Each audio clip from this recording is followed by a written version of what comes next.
My name's Bianca. I'm the mother of two beautiful girls and I'm a runner. It was such a inconsistent 3 years basically of no running. And so it was like starting from scratch. I was worried about more injuries after the amount of time off. I had so much doubt as to whether it was worth it. Back in, I think it was about 2015, I was going through some really bad back troubles, unfortunately relying on a wheelchair a lot to get around. Then we got a puppy, 2016, which is Barry. Started taking him for walks, and that progressed into a bit of running.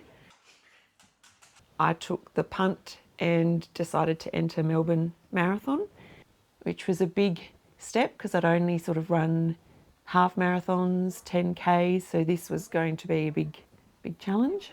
So I think maybe a month out, I decided to book for Melbourne and commit with a training plan and a coach and just start ticking off those really long, grueling Sunday runs. A big challenge to do a lot of those long runs. There might have been a stress injury through the Melbourne Marathon training, but by the time I started to ramp up again, things got a bit nasty with some really burning pain in my foot, and I couldn't weight bear. I couldn't put shoes on. It was extremely painful just to walk around the house. Looks like we've got a stress fracture. I had to wear a walking shoe that was quite firm, so at least it avoided the whole moon boot, because then that can cause other injuries. That was pretty difficult to deal with, especially given I'd just done Melbourne and was keen to see what was next. It was about 8 weeks before I was able to get back into a return to run training plan, which was really back to basics of 30 seconds running, 30 seconds walking.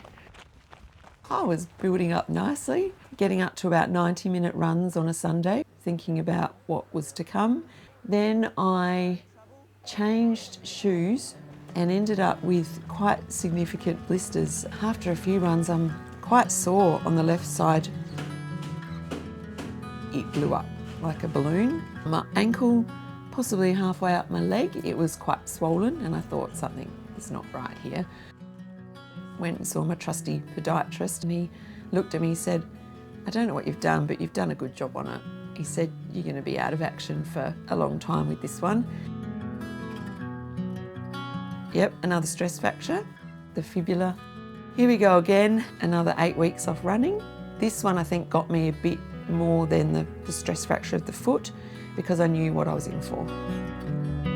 It was a little bit longer before I could start rehab. It was about 10 weeks, so mid-February when I was able to start walking again.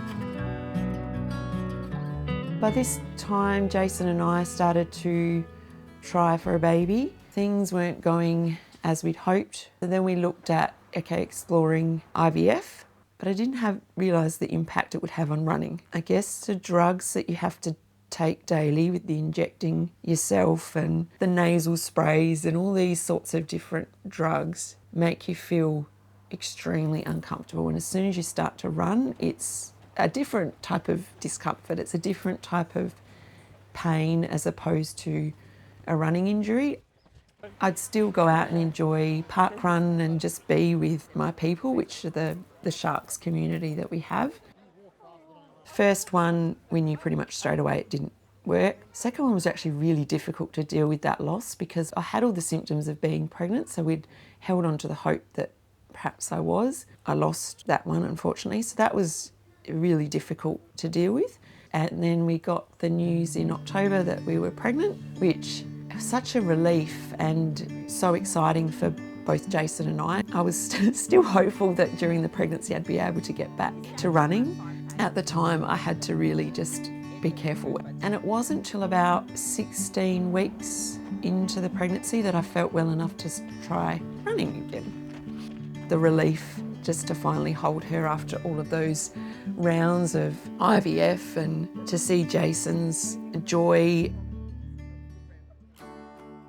Sydney Marathon, what a journey. Get emotional talking about it. For so many of us, it was either our first marathons or it was a comeback event. That whole training block, the runs in the wind and the freezing cold and the early morning start. Why? Why are we doing this? The niggles that you get, is it going to rule me out? Or what if I get sick traveling on the same flights together? And you get to share that with people, and I think that's what the club that we're a part of is about.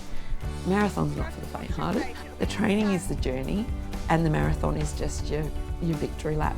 It's a tough course, hilly, it was windy. You can't explain that last 500 metres and see the Opera House, and I thought I might cry when I finished, but I didn't. I was just overjoyed. Indy was, "Mummy, you ran another marathon." She was just blown away. All the sacrifices that we had to make with having the girls babysat so that we could run it, it was all worth it because they were there to share that finish line with us, to see how well Jason ran. I don't think you can put into words what it means to train as a group and get there together.